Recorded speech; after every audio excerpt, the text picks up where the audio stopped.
नमस्कार, मैं दानिश खान आपका स्वागत करता हूं हमारे अपने channel bio with Danish Khan में। ठीक है, कुछ दिनों का क्या है ब्रेक रहा, कुछ दिनों का क्या काफ़ी महीनों का रह गया, लेकिन अब अपने क्या है अपने वापस शुरू कर रहे हैं। और इस बार जो अपने शुरू कर रहे हैं वो कर रहे हैं नीट की क्लासेस। ठीक है, टाइम टू टाइम आपको मिलती रहेगी रेगुलर नीट। ठीक है, उसके साथ क्या है, अगर नीट के साथ अगर बात करें ट्वेल्थ, तो ट्वेल्थ वाला पोर्शन भी बायो का, जो बायो की बात कर रहा हूँ मैं, बायो का क्या है कि कवर हो जाएगा। जैसे अगर बात करें तो नीट के एक तो है ओल्ड एनसीईआरटी, एक न्यू एनसीईआरटी। ओल्ड एनसीईआरटी में 16 चैप्टर है, न्यू एनसीईआरटी में 13 चैप्टर हैं। अब जो ओल्ड एनसीईआरटी में जो 16 चैप्टर है अपने उस हिसाब से चलेंगे, अपने उसका सिलेबस करेंगे, क्योंकि एनटीए ने अभी ये नहीं कहा है कि नीट में कौन सी बुक उन्होंने ठीक है लागू की है। तो अपने ये करके बैठ जाते हैं, हम लोगों को 3 चैप्टर का लॉस हो जाएगा, इसलिए पहले अपने क्या है 16 चैप्टर करके चलेंगे। उसके बाद क्या है कि आपकी तैयारी, आपको वीडियोज यहाँ से मिलते जाएंगे। ठीक है, रेगुलर बायो पे। अब अगर बात करें तो सबसे पहले अपने जो यूनिट कर रहे हैं वो कौन सी यूनिट है, वो यूनिट है इकोलॉजी वाली। कौन सी वाली? इकोलॉजी वाली यूनिट है।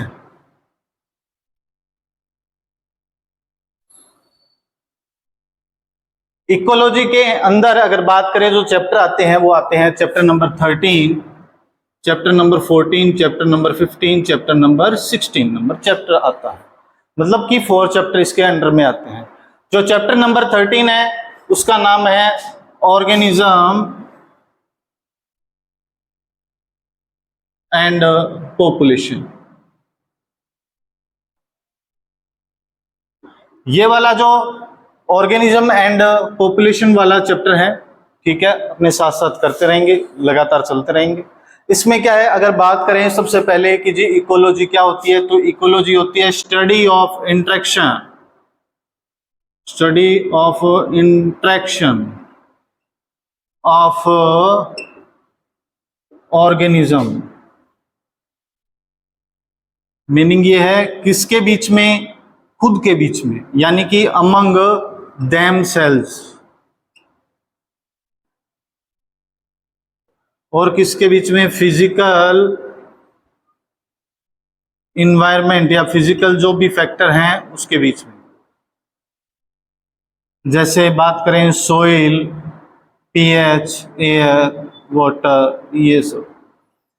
अब ये सब अगर बात करें अमंग देम सेल, मतलब ये कौन से फैक्टर हो गए, ये हो गए बायोटिक फैक्टर्स, और ये हो गए एबायोटिक फैक्टर्स। यानी कि बात करनी है अपनों को बायोटिक जो फैक्टर्स होते हैं उसकी एबायोटिक फैक्टर्स के साथ कैसी, ठीक है, इंटरेक्शन है, ये इकोलॉजी है। बायोटिक की बायोटिक के साथ कैसी इंटरेक्शन है, ये भी इकोलॉजी है। और एबायोटिक के साथ कैसा इंटरेक्शन है, ये भी क्या है, इकोलॉजी है। मतलब इकोलॉजी क्या है, खुद के बीच में, खुद जैसों के बीच में, और क्या है कि जो भी फिजिकल जो भी इन्वायरमेंट है उनसे के बीच में उनकी कैसी, ठीक है, तालमेल है, कैसा उनका इंटरेक्शन है, कैसी उनकी बन रही है, ये सब क्या है, ये सब है इकोलॉजी। क्या है? इकोलॉजी। इकोलॉजी में भी सेम वैसे ही हायरार्की और वैसे ही चलता है जैसे कि आपने टैक्सोनॉमी 11th वाले पोर्शन में देखा होगा कि जैसे किंगडम, फाइलम, ठीक है, ये चलता है, क्लास वगैरह, ऑर्डर, क्लास। तो इसमें क्या होता है, इकोलॉजी में भी सेम क्या होता है वैसे ही चलते हैं। देख लेते हैं क्या होता है इकोलॉजी में।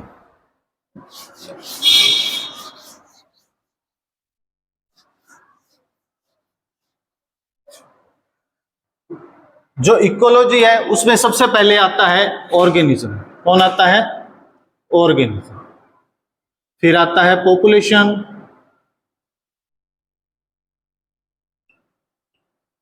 फिर आती है कम्युनिटी, फिर आता है इकोसिस्टम, फिर आता है लैंडस्केप, बायोम एंड बायोस्फीयर। यानी कि क्या है कि जब क्या होते हैं कि सबसे अगर बेसिक यूनिट की बात करें ऑर्गेनिज्म की, बेसिक यूनिट ऑफ इकोलॉजी, तो कौन है? ऑर्गेनिज्म है। कौन है? ऑर्गेनिज्म है। जैसे अगर अपने एक ऑर्गेनिज्म की बात करते हैं, जैसे मल्टी सेलुलर ऑर्गेनिज्म है, तो उसमें क्या होती है, सेल। बहुत सारी सेल्स मिल जाते हैं तब क्या बनते हैं, टिश्यू। जब बहुत सारे टिश्यू मिल जाते हैं तब क्या बनता है, ऑर्गन। फिर ऑर्गन सिस्टम, फिर बॉडी बनती है, ठीक है। वैसे ही क्या है, इसमें अगर सबसे बेसिक यूनिट की बात करें तो कौन है, सेल। वैसे ही एक इकोलॉजी में सबसे बेसिक यूनिट कौन सी है, ऑर्गेनिज्म। जब बहुत सारे ऑर्गेनिज्म मिल जाते हैं तब क्या बन जाता है, तब बन जाता है पॉपुलेशन। जब बहुत सारी पॉपुलेशन मिल जाती है तब बनता है कम्युनिटी, और जब बहुत सारी कम्युनिटी आपस में मिल जाती है तब बनता है एक इकोसिस्टम, और जब बहुत सारे इकोसिस्टम आपस में मिल जाते हैं तब बनता है लैंडस्केप, और जब बहुत सारे लैंडस्केप आपस में मिल जाते हैं तब बनता है बायोम, और बहुत सारे जब बायोम आपस में मिल जाते हैं तब बनता है बायोस्फीयर। अब अपने बात करते हैं इनके जैसे अकेले की।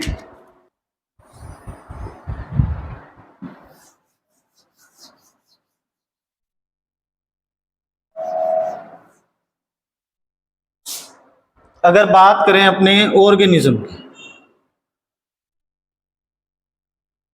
Basic unit of study of individual member, मतलब क्या है कि भी कोई भी एक पर्टिकुलर की अगर अपने बात करते हैं इंडिविजुअल की, जैसे ये मार्कर है, ये अगर बात करें ये अकेला, तो ये एक इंडिविजुअल है। मैं यहाँ खड़ा हूं आपके सामने, इंडिविजुअल हो गया, ठीक है। मतलब किसी अकेले की बात करें तो basic unit of study of individual, उस अकेले मेंबर की अगर बात अपने स्टडी करते हैं तो वो क्या है, वो एक ऑर्गेनिज्म है। उसके बाद बात करें पॉपुलेशन की,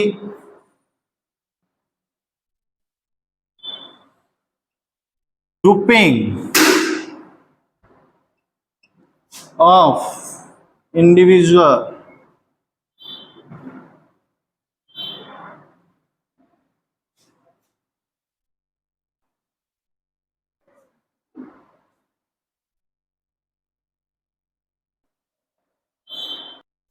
मतलब क्या हुआ कि एक पर्टिकुलर जो सेम स्पीसीज है, जैसे अगर बात करें एक ह्यूमन की बात कर ले, बहुत सारे ह्यूमन अकेला है तो वो एक, जैसे मैं हूं तो मैं अकेला हूं तो मैं और एक ऑर्गेनिज्म, और जब बहुत सारे ऑर्गेनिज्म आपस में इकट्ठे हो जाएंगे यानी ग्रुपिंग बन जाएगी उनकी, तब ये क्या बन गया, ये बन गया एक पॉपुलेशन। क्या बन गया, पॉपुलेशन। फिर आती है कम्युनिटी।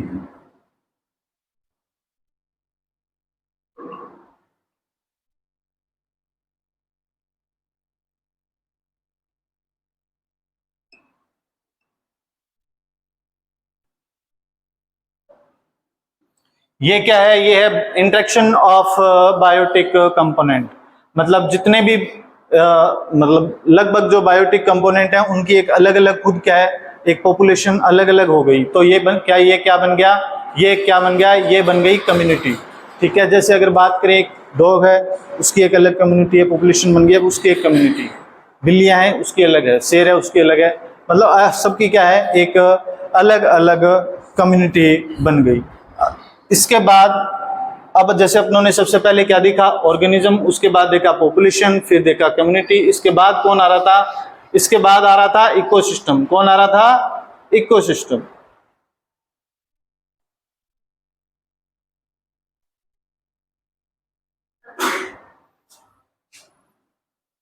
एक जो इकोसिस्टम होता है वो क्या होता है कि खुद ही चलता है, मतलब वो क्या होता है, सेल्फ सफिशिएंट होता है, ठीक है, सेल्फ रेगुलेटेड होता है, खुद ही खुद को रेगुलेट करता है, वो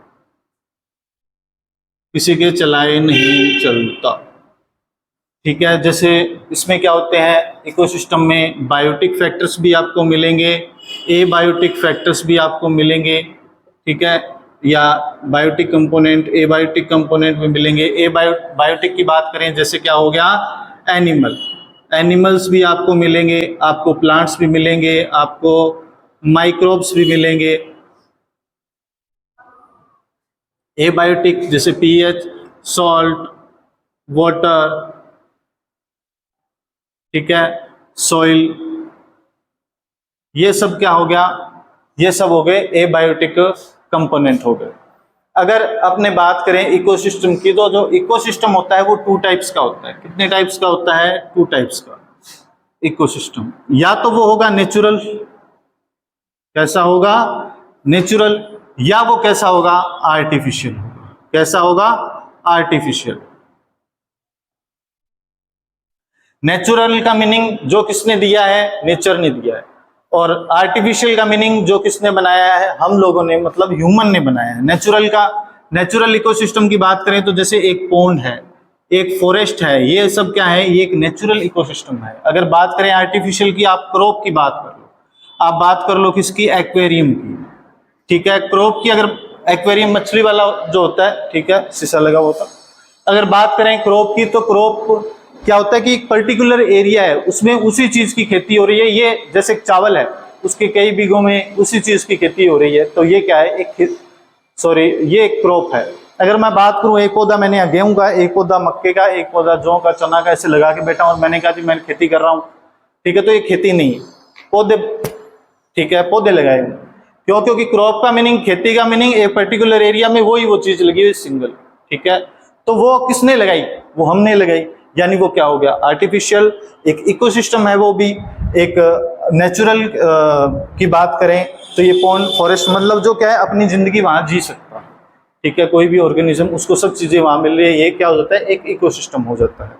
अब बात करें कि क्या वो, इसमें अपने दो पॉइंट देखेंगे कि क्या ये सेल्फ सस्टेनेबल है क्या,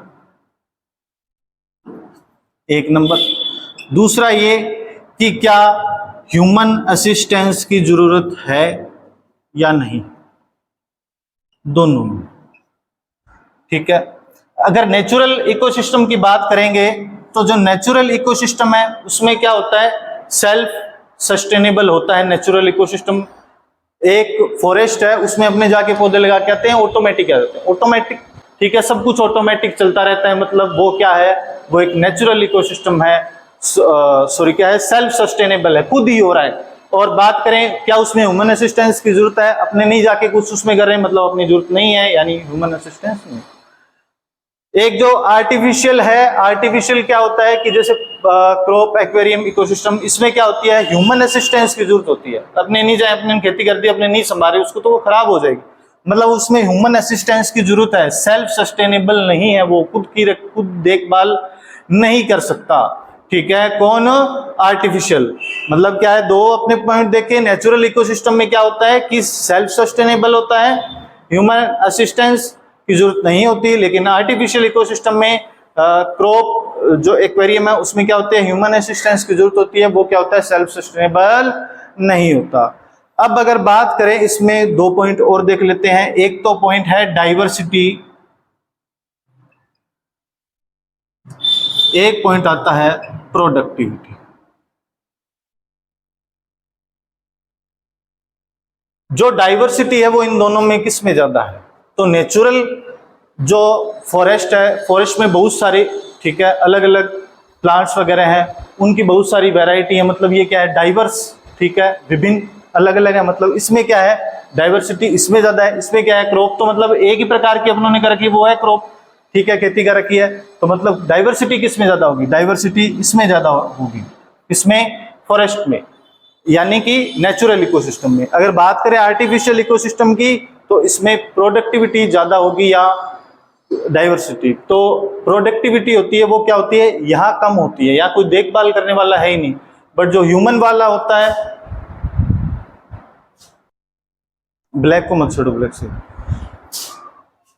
प्रोडक्टिविटी की अगर बात करें तो क्या होता है कि क्रॉप है, उसमें अपने देखभाल कर रहे हैं, पेस्टिसाइड डाल रहे हैं, फर्टिलाइजर डाल रहे हैं, मतलब अपनों उसको देखभाल की है, तो सीधी सी बात है वहां प्रोडक्टिविटी होगी। यहाँ कौन है? देखभाल करने वाला कोई नहीं है, तो प्रोडक्टिविटी किधर ज्यादा होगी? प्रोडक्टिविटी इधर, यानी कि आर्टिफिशियल इकोसिस्टम में ज्यादा होगी। अपनों ने इकोसिस्टम देखा, इकोसिस्टम के टू टाइप्स देखे, कौन से? नेचुरल और आर्टिफिशियल। के बाद क्या है? इसके बाद अगर बात करें लैंडस्केप की, तो लैंडस्केप क्या होता है कि मोर देन वन इकोसिस्टम, मतलब एक से ज्यादा क्या है? इकोसिस्टम क्या है? एक से ज्यादा है, ये क्या हो गया? लैंडस्केप हो गया। इसके बाद बात करते हैं अपने बायोम की।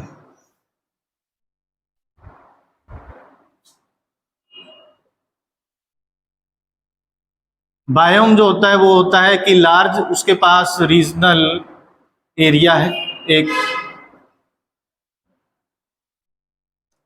Specific climatic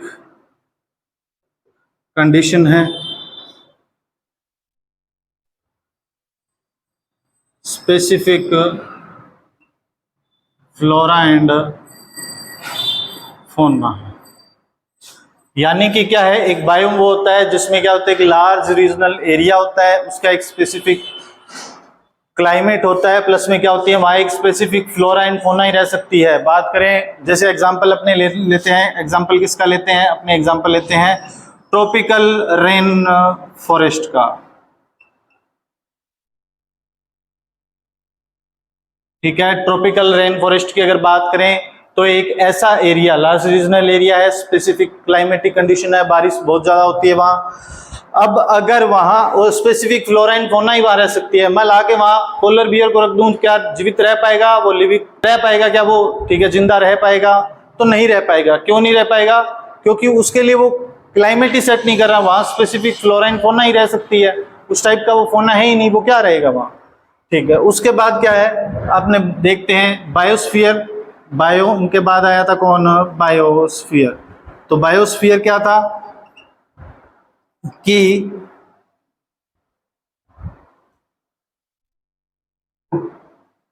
life